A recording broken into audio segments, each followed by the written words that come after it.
Hello everyone, good morning to all. Welcome back to Parcham. आज हम discuss कर रहे हैं 18 अगस्त के करंट अफेयर्स। वीडियो को लास्ट तक देखना है, काफ़ी सारी न्यूज़ हैं, तो हो सकता है आपका आज का वीडियो थोड़ा सा लेंदी हो जाए, 35 मिनट्स का, बट आप लोग मैनेज कर लेना। ओके, वीडियो के एंड में आपको एक क्वेश्चन ऑफ द डे मिलेगा जिसका आंसर आप हमें कमेंट सेक्शन में दे सकते हैं।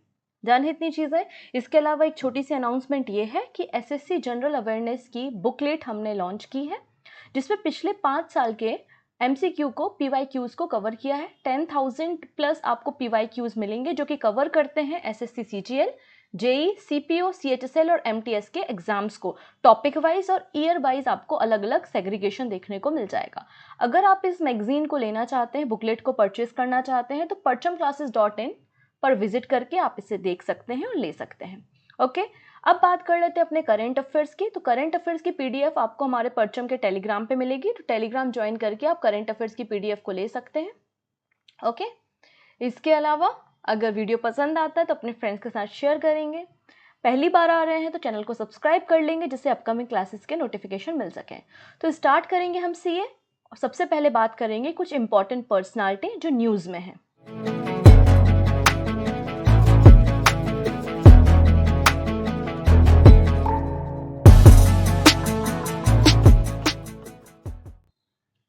तो फर्स्ट नंबर पे हैं परमिंदर चोपड़ा। ये है परमिंदर चोपड़ा जो कि फर्स्ट वीमेन बन गई हैं एज अ CMD PFC की।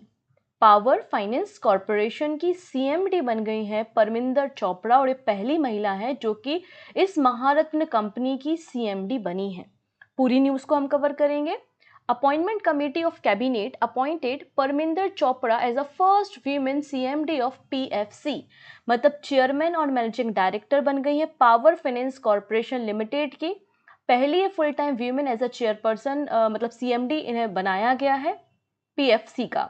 इसके पहले एज अ कह सकते हैं इंटरिम चेयरमैन या एडिशनल चार्जेस आप बोल सकते हैं कि CMD के इनके पास थे, लेकिन अभी full time chairman and managing director बन गई है PFC की, और पहली महिला है, फर्स्ट वीमेन है इस पोजीशन पे जाने वाली। इन्हें पावर सेक्टर में 35 इयर्स का एक्सपीरियंस है और इन्होंने NHPC और पावर ग्रिड में भी काम किया हुआ है। अगर हम पावर फाइनेंस कॉरपोरेशन लिमिटेड के बारे में बात करें तो ये सेंट्रल गवर्नमेंट की पब्लिक सेक्टर अंडरटेकिंग कंपनी है जो कि ministry of power government of India के अंदर आती है। न्यू दिल्ली में इसका हेड ऑफिस आपको मिल जाएगा और इसका फॉर्मेशन 1986 में 1986 में हुआ था। क्लियर। नेक्स्ट बात करेंगे, अगले पर्सन न्यूज में है एक रेसलर, इनका नाम है मोहित कुमार। ये है रेसलर मोहित कुमार जिन्होंने अंडर 20 रेसलिंग चैंपियनशिप का वर्ल्ड टाइटल अपने नाम किया है, और ऐसा करने वाले ये 4th नंबर के इंडियन रेसलर बन गए हैं। तो आपको याद रखना है मोहित कुमार का एसोसिएशन रेसलिंग से है। ओके, जॉर्डन में बेसिकली अंडर 20 वर्ल्ड चैंपियनशिप हो रही थी, तो इन्होंने फाइनल में रशिया के प्लेयर को डिफीट किया और under 20 world championship men's category 61 kg free style category में इन्होंने गोल्ड मेडल हासिल किया है, और मोहित गोल्ड मेडल हासिल करने वाले 4th नंबर के मेल बन गए हैं अंडर 20 वर्ल्ड चैंपियनशिप में। इसके अलावा अगर आप देखेंगे तो पलविंदर चीमा इन 2001, रमेश कुमार इन 2001 एंड दीपक पुनिया इन 2019, इन्होंने भी gold medal under 20 world championship में हासिल किया था, और इस 4थे नंबर के रेसलर बन गए मोहित कुमार जिन्होंने गोल्ड मेडल जीता है। अब मैं आपको 3 बहुत इंपॉर्टेंट पर्सनालिटीज के बारे में बताने वाली हूँ जिनकी डेथ हो गई है, लेकिन वो बहुत इंपॉर्टेंट है एग्जाम पॉइंट ऑफ व्यू से। ओके, तो सबसे पहले बात करते हैं एक साइंटिस्ट के ऊपर जिनका नाम है Padma MRS Rao. Passed away recently in Bengaluru at the age of 75, और इन्हें पद्मश्री अवार्ड दिया गया था साइंस की फील्ड में कंट्रीब्यूशन करने के लिए। 2010 में इन्हें पद्मश्री अवार्ड दिया था for the contribution to the field of science and engineering. इसके अलावा कर्नाटका स्टेट गवर्नमेंट ने इन्हें सर MV विश्वेश्वरैया अवार्ड भी दिया था साइंस और रिसर्च की फील्ड में कंट्रीब्यूशन करने के लिए। ये इंडिया के पहले साइंटिस्ट हैं जिन्होंने इनिशिएट किया था क्रोमेटिन बायोलॉजी रिसर्च में। ठीक है, इसके अलावा अगर आप देखेंगे तो Jawaharlal Nehru centre of advance and scientific research के प्रेसिडेंट भी थे ये 2003 से 2013 तक। तो आपको याद रखना है पद्मा MRS राव के बारे में, जो कि एक साइंटिस्ट थे जिन्हें पद्मश्री दिया गया था 2010 में, और ये Jawaharlal Nehru centre for advance scientific research के भी फॉर्मर प्रेसिडेंट रहे हैं और इनकी डेथ हो गई है। ठीक है, अगले पर्सन जो है वो चीफ रह चुके हैं DRDO के, जिनकी डेथ हो गई है। सो फॉर्मर चीफ या फिर former defence research body chief VS Arunachalam passed away recently at the age of 87, और इन्होंने भी साइंस एंड टेक्नोलॉजी की फील्ड में अपना कंट्रीब्यूशन दिया है। ठीक है, ये फॉर्मर DRDO के चीफ रहे हैं VS अरुणाचलम। इन्होंने scientific adviser to the defence ministry में जो साइंटिफिक एडवाइजर होते हैं उनके रूप में भी इन्होंने 1982 से 1992 के बीच में काम किया है। इन्हें शांति स्वरूप भटनागर अवार्ड 1980, पद्म भूषण 1985 और पद्म विभूषण 1990 में दिया गया है साइंस एंड टेक्नोलॉजी की फील्ड में कंट्रीब्यूट करने के लिए। तो कौन कौन से अवार्ड मिले हैं? शांति स्वरूप भटनागर प्राइज है, पद्म भूषण भी है और पद्म विभूषण भी है। ठीक है, इसके अलावा इन्हें DRDO life time achievement award भी दिया गया था 2015 में आउटस्टैंडिंग कंट्रीब्यूशन के लिए रिसर्च एंड टेक्नोलॉजी की फील्ड में। इन्होंने 3 प्रोग्राम को इनिशिएट किया था, 3 मेजर प्रोग्राम को लॉन्च करने का काम इन्होंने किया था।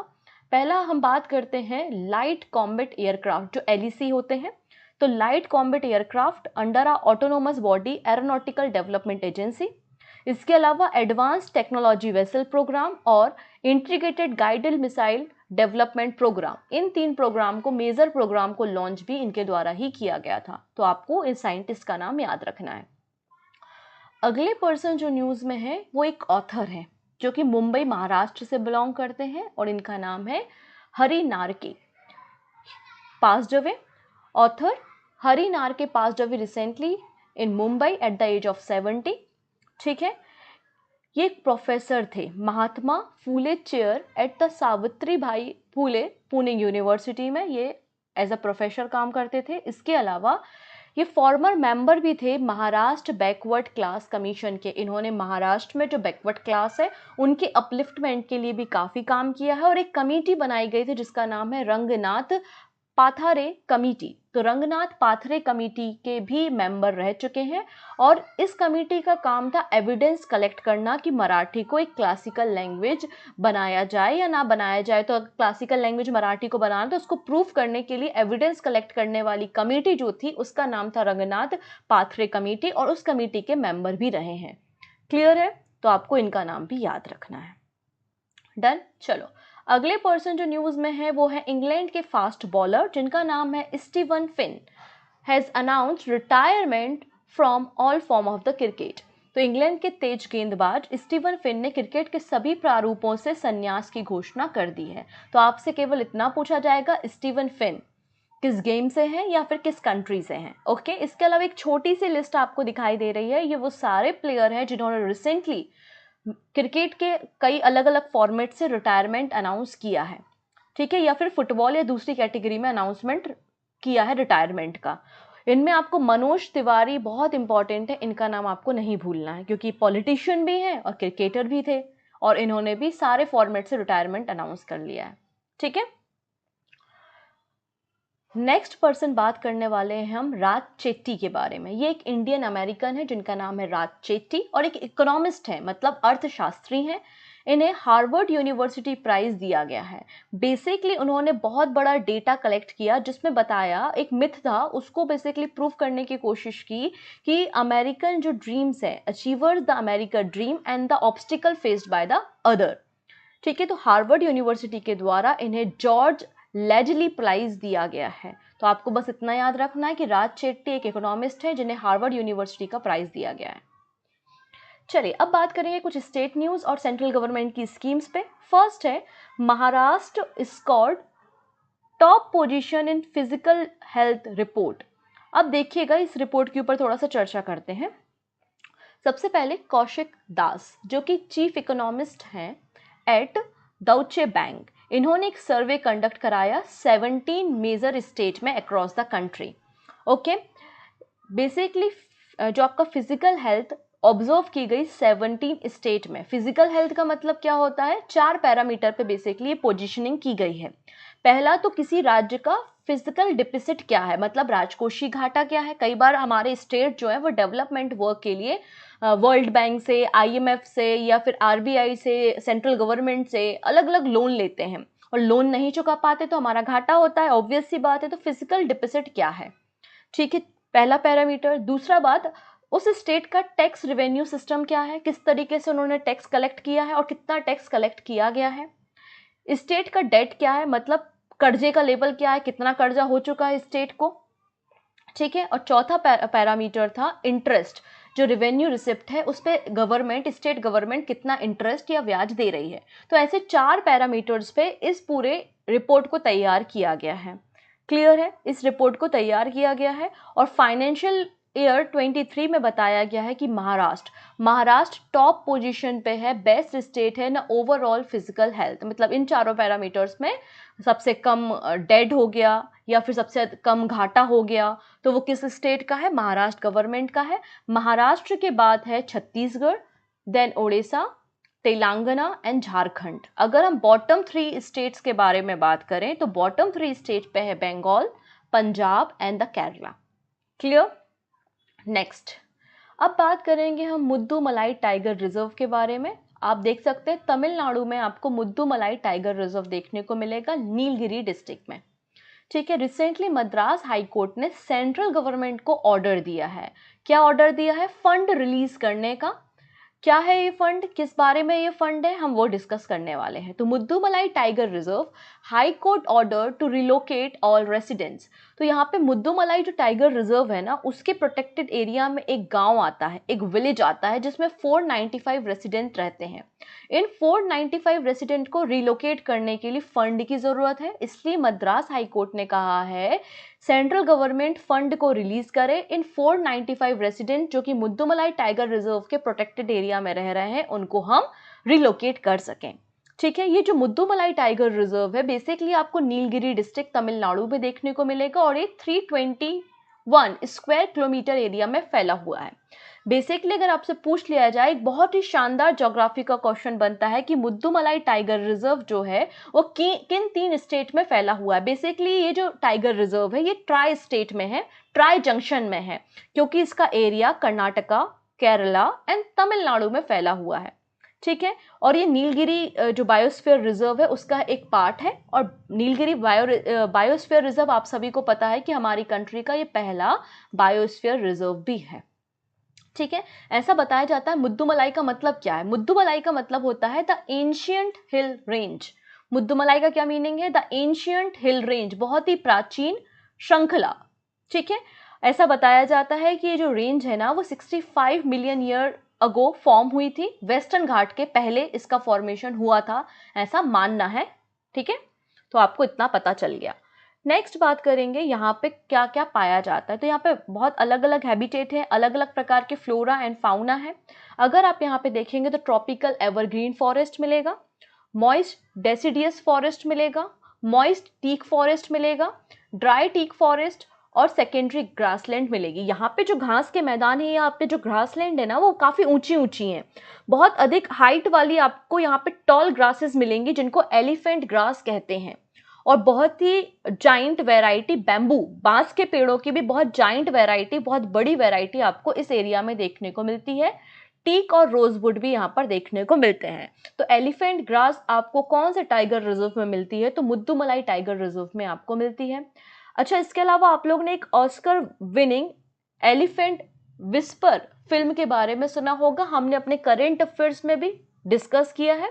ये जो एलिफेंट विस्पर मूवी है, जिसे ऑस्कर विनिंग मूवी है, ये बेसिकली कहाँ से बेस्ड है, ये मुद्दुमलाई टाइगर रिजर्व में एक एलिफेंट कैंप है जिसका नाम है थेपाकाडू एलिफेंट कैंप। यहीं से इस फिल्म, मतलब इसी लोकेशन पे या इसी थ्योरी पे इंस्पायर ये मूवी बनाई गई थी।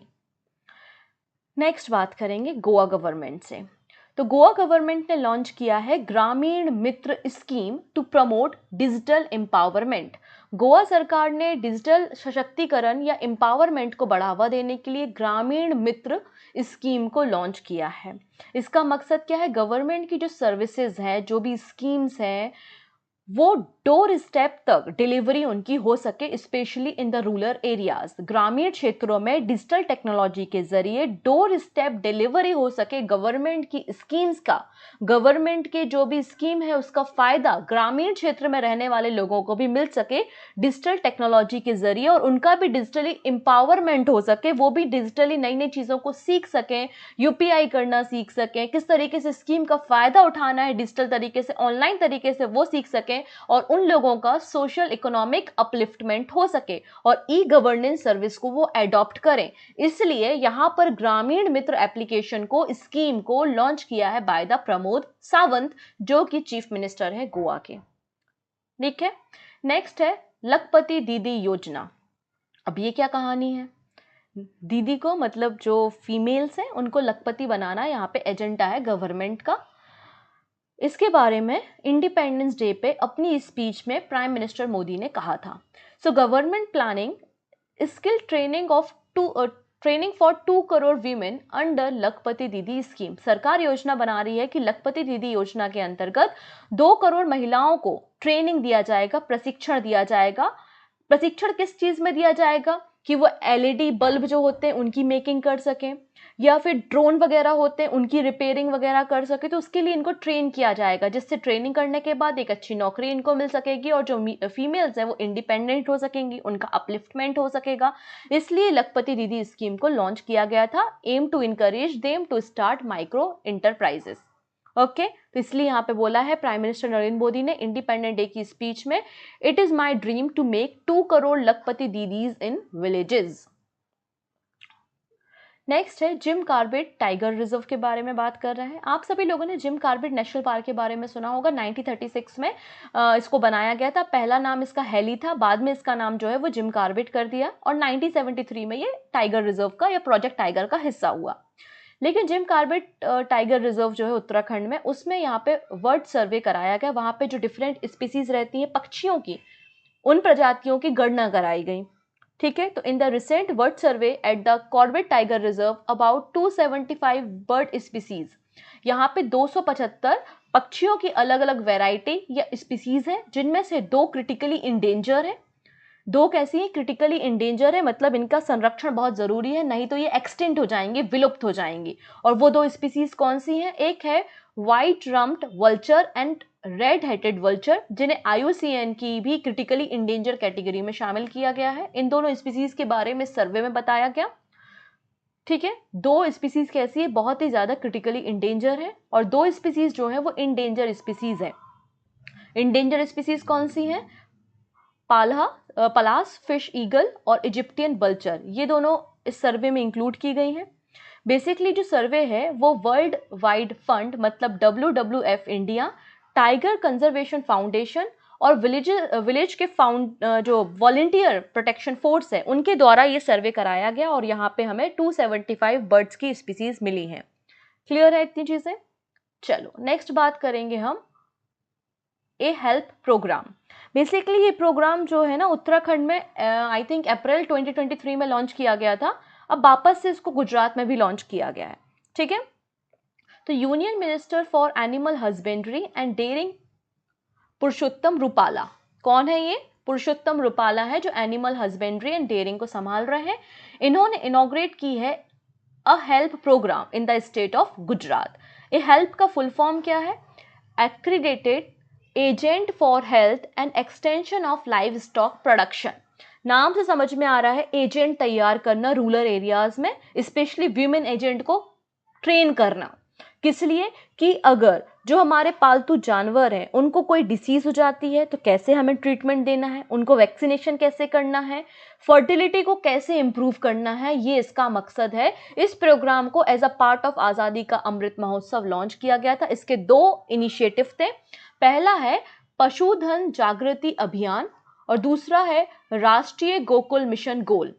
इससे हमें बेसिकली जो हमारे लाइफ स्टॉक हैं उनकी हेल्थ, उनका डिसीज मैनेजमेंट और एनिमल इनफर्टिलिटी को कम करना है, फर्टिलाइजेशन को बढ़ाना है। ये मकसद था पशुधन जागृति अभियान का। और राष्ट्रीय गोकुल मिशन बेसिकली फोकस करता है ब्रीडिंग पे। एडवांस टेक्नोलॉजी के जरिए, जेनेटिक सेल के जरिए हम क्या करें, यहाँ पे जो इंडिजीनियस या अच्छा दूध देने वाली वैरायटी होती हैं उनकी हम ब्रीडिंग कराएं, ये इसका मकसद था। इसके अंतर्गत यहाँ पे महिलाओं को वीमेन एजेंट तैयार किए जाएंगे, उनको ट्रेनिंग दी जाएगी किस तरीके से आप डिसीज कंट्रोल कर सकते हैं, आर्टिफिशियल इंसेमिनेशन कैसे कराना है फर्टिलाइजेशन के लिए, एनिमल की टैगिंग आपने देखी होगी ना, एनिमल के पास कान के पास एक येलो कलर का टैग लगा होता है तो एनिमल टैगिंग, इनका इंश्योरेंस कैसे करना है, वो सारी चीज़ें ये लोग कवर करेंगे इस प्रोग्राम के अंतर्गत। नेक्स्ट है समुद्र मोबाइल ऐप। तो recently Indian national centre for ocean information service, जो कि एक डिवीजन है मिनिस्ट्री ऑफ अर्थ साइंस का, इन्होंने एक मोबाइल एप्लीकेशन को लॉन्च किया है जिसका नाम है समुद्र। समुद्र का फुल फॉर्म क्या है, तो आंसर हो जाएगा smart access to marine user for ocean data resources and advisory.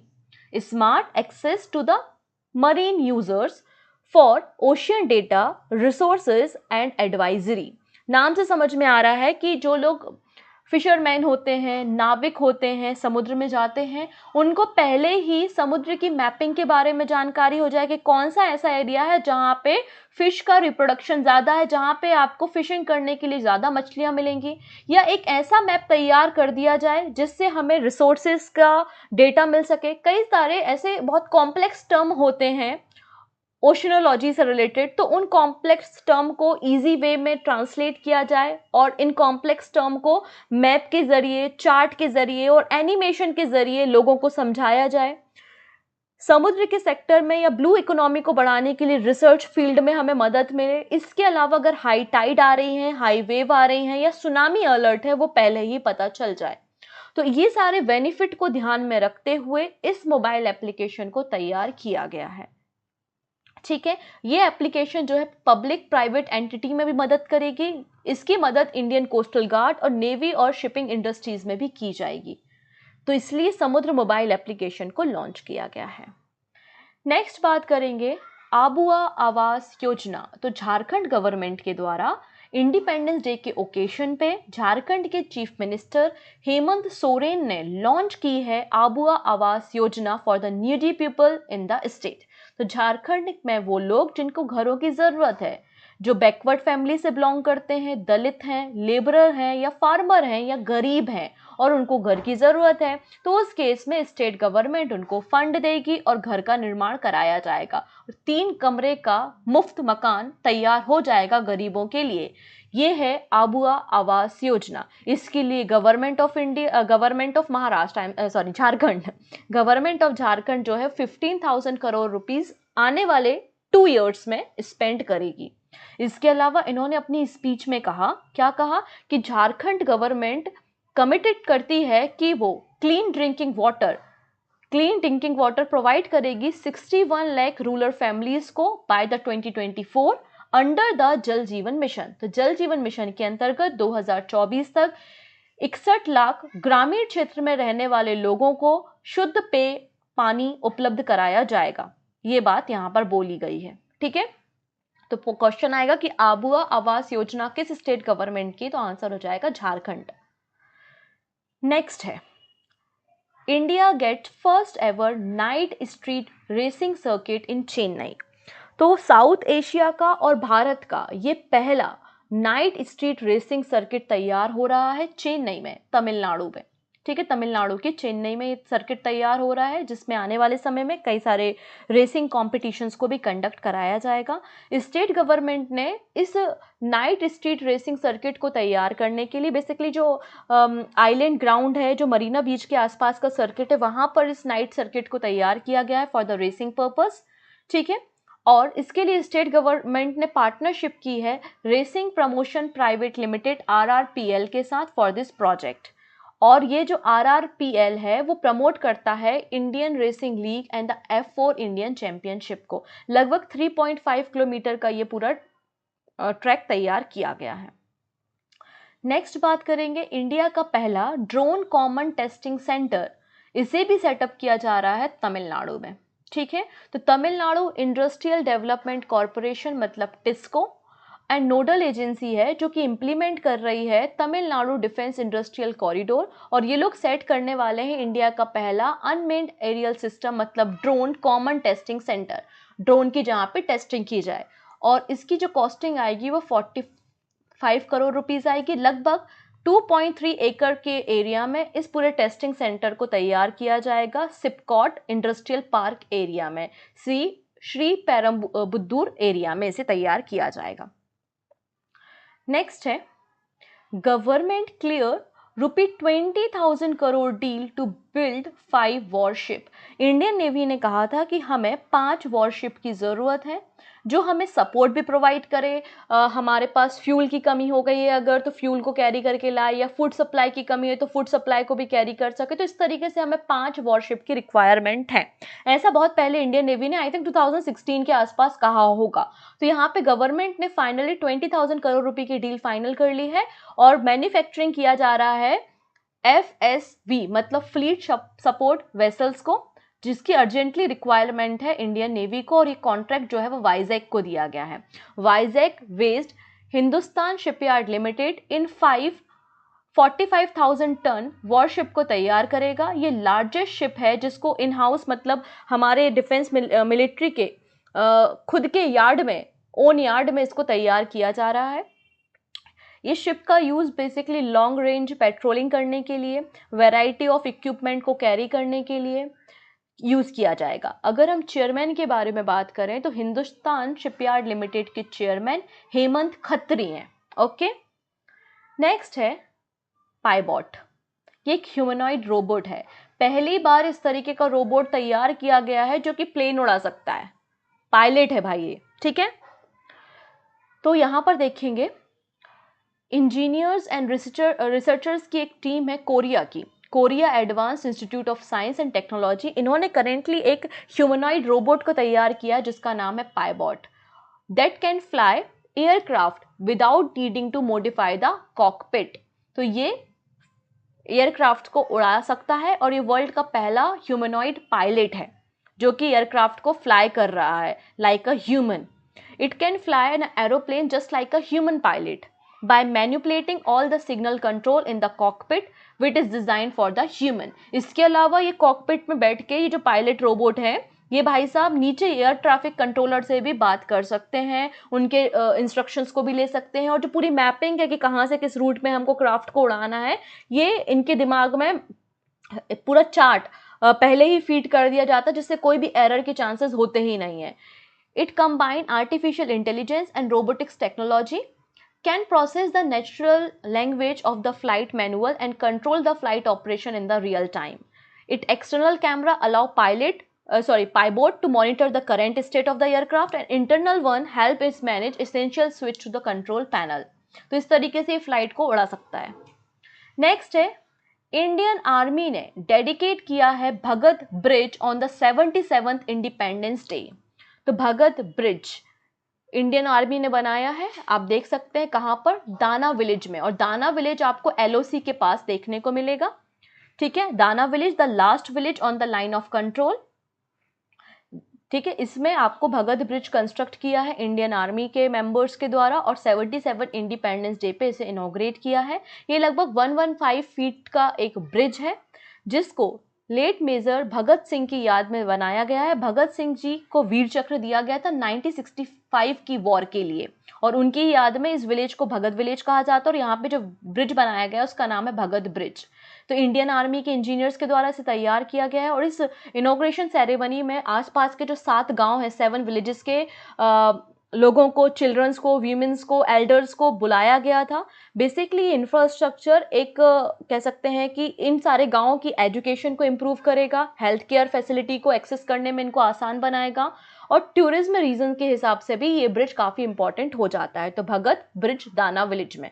Okay, अंत में बात करेंगे कुछ शॉर्ट न्यूज़ के बारे में। सबसे पहले है बुबोनिक प्लेग। तो प्लेग एक डिसीज़ होती है जो कि बैक्टीरिया के कारण होती है और हमारे लिम्फेटिक सिस्टम को बेसिकली इफेक्ट करती है। आप लोग ने प्लेग, ब्लैक डेथ के बारे में सुना होगा, हम उसी के ऊपर चर्चा कर रहे हैं बेसिकली।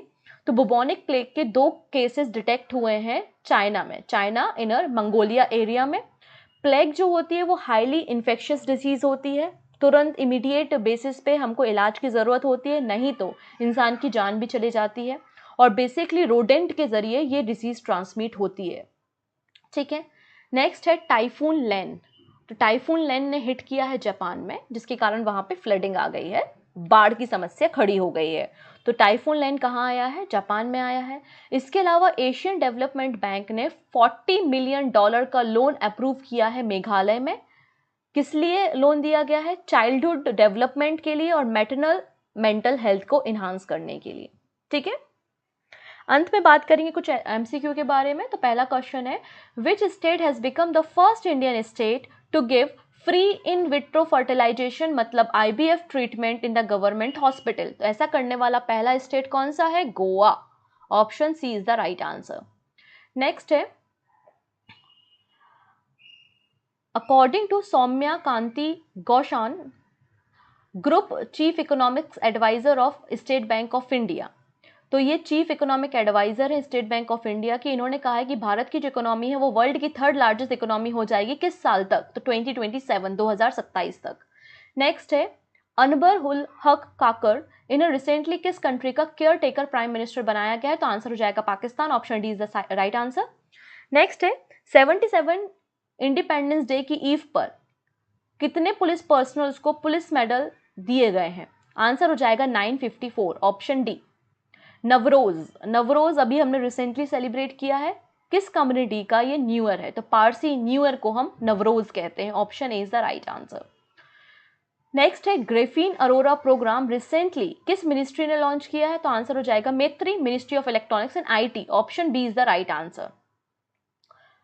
नेक्स्ट है, पुरुषोत्तम रुपाला ने अ हेल्प प्रोग्राम को कहां पे लॉन्च किया है? तो आंसर हो जाएगा गुजरात में। Option D.